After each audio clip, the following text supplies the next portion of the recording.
Okay, so you know how we always do these deep dives into like relationship stuff? Hmm. Well, this one is all about conflict. Oh, interesting. Yeah, you know those clashes that happen? Well, yeah, for sure. Because let's be honest, conflict happens in pretty much every relationship, right? Yeah, you can't really avoid it. Exactly. It's just part of life. It is. But it's how we deal with it that really matters. Oh, absolutely. You know, the difference between a relationship that can actually grow from it Hmm. and one that just kind of falls apart. Right. Some couples get better because of their arguments, and others just, Yeah, totally. yeah, they don't get anywhere. So that's what today's deep dive is all about. Okay. Constructive conflict management. So not avoiding conflict, but Yeah. like making it work for you. Exactly. Using it as like a tool. Yeah, like a springboard to make the relationship even stronger. I love that. Yeah. Because we've all been in those arguments that just like go nowhere. Oh, yeah, totally. Everyone ends up feeling misunderstood or resentful or whatever. Yeah, you just feel worse than you did before. Totally. But this source material we're looking at today, Uh-huh.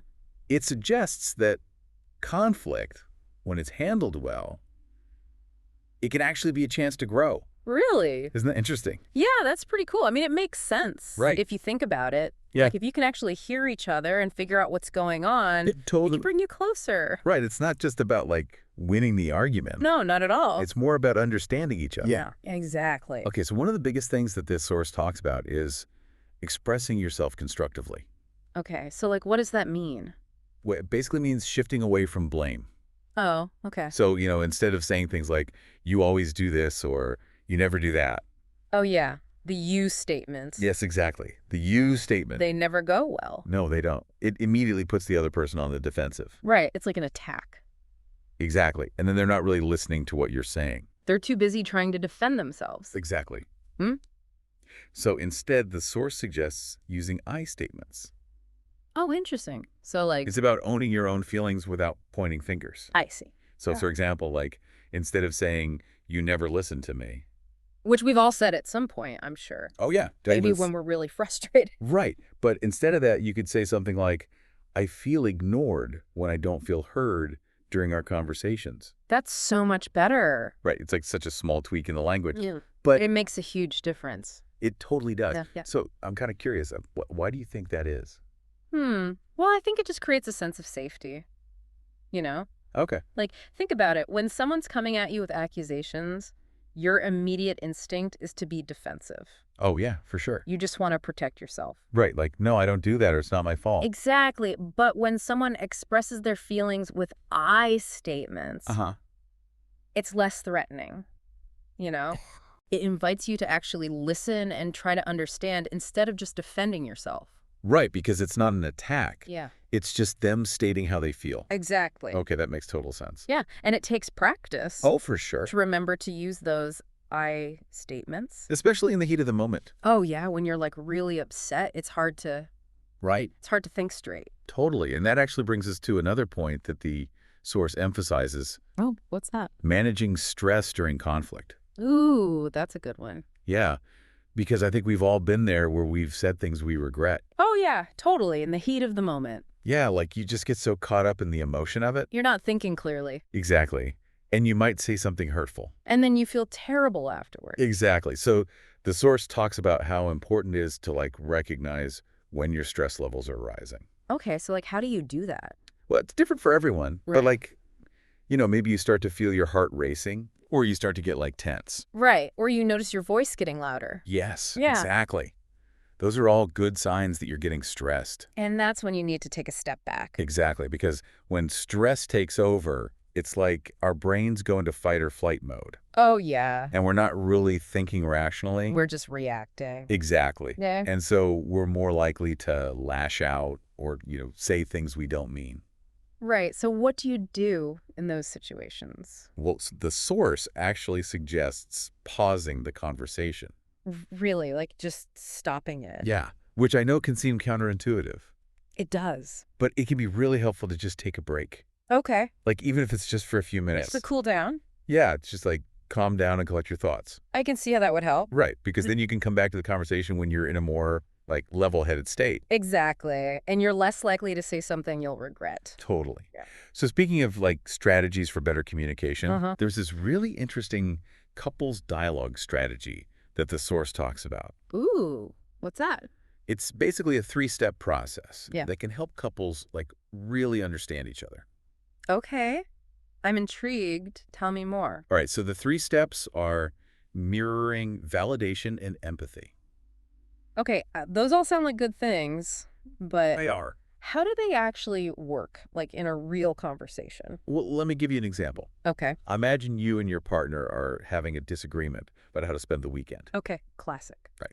So let's say your partner's really stressed out and they just want to stay home and relax. Mm. And you're feeling like you want to go out and do something fun. All right, so there's conflict. Exactly. Yeah. So the first step mirroring would be to just reflect back what you've heard your partner say. Oh, okay. So you might say something like, so you're feeling stressed because you have a lot going on right now and you need some downtime this weekend. Okay. It seems simple, but Right. it's powerful. Right. Because it shows your partner that you're actually listening.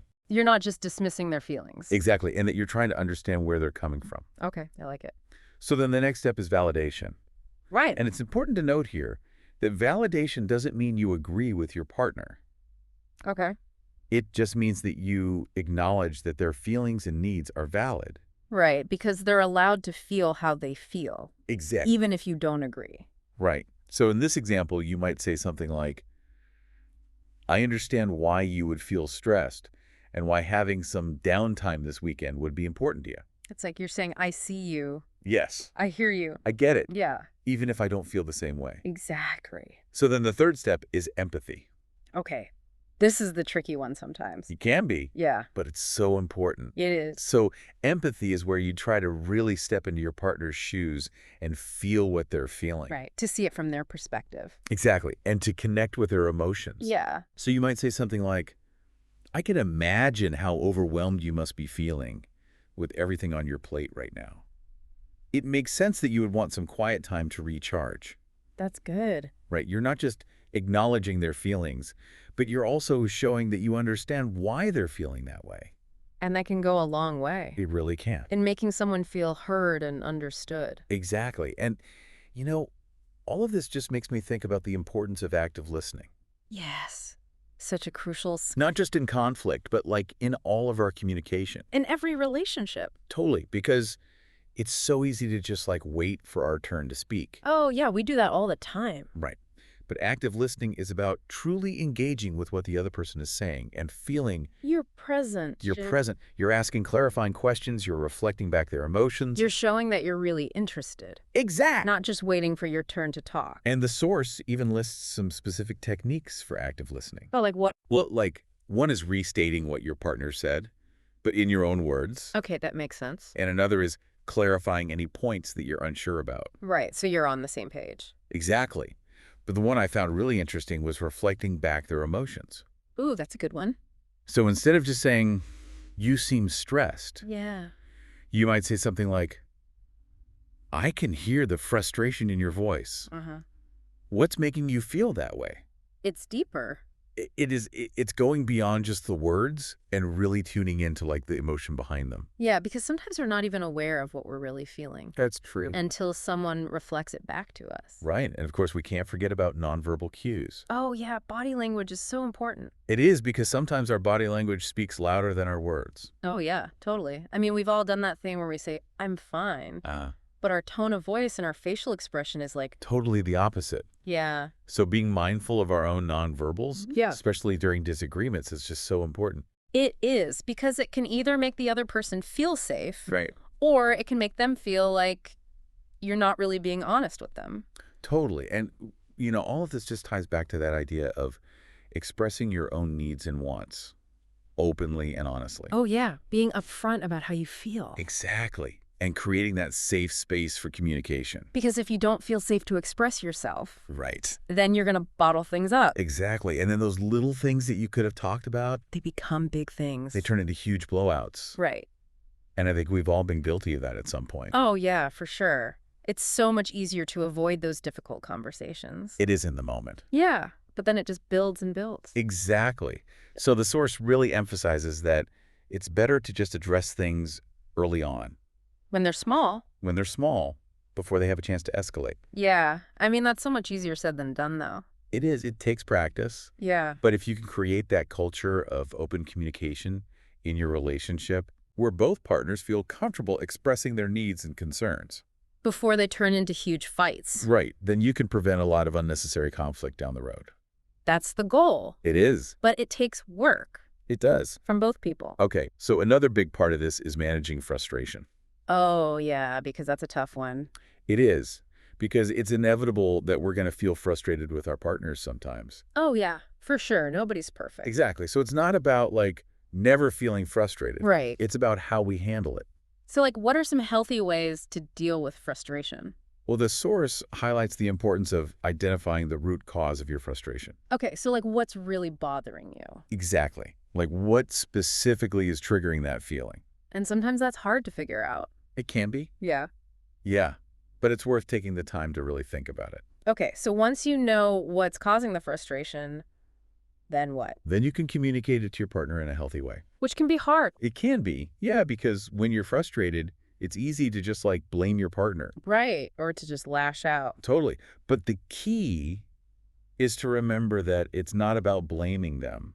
It's about expressing your needs. Exactly. And working together to find solutions. So it's like a team effort. Exactly. I like that. And, the source talks about this concept of assertive communication. Okay, so like what does that mean?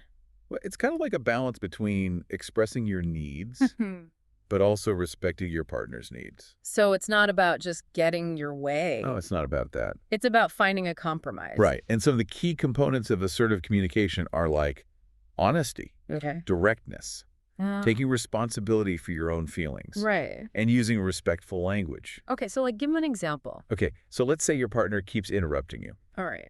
I hate when that happens. Right. It can be really frustrating. It is. So an assertive response would be something like, I feel unheard when I'm interrupted. Uh-huh. Can we please agree to let each other finish our thoughts? Okay, so you're not saying stop interrupting me. Right, because that's more like an attack. Yes, blaming. Exactly. But instead, you're stating how their behavior makes you feel, Okay. and you're proposing a solution. I see. Does that make sense? Yeah, it does. So it's about standing up for yourself while still being respectful of your partner. Right.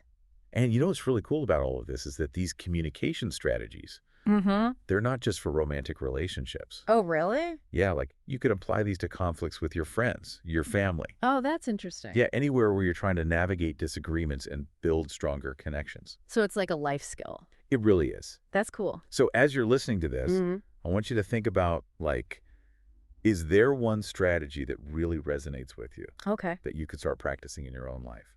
Because even small changes Yeah, can make a big difference. over time. Yeah. Exactly. So just pick one thing and focus on that. Awesome advice. Thanks. Yeah.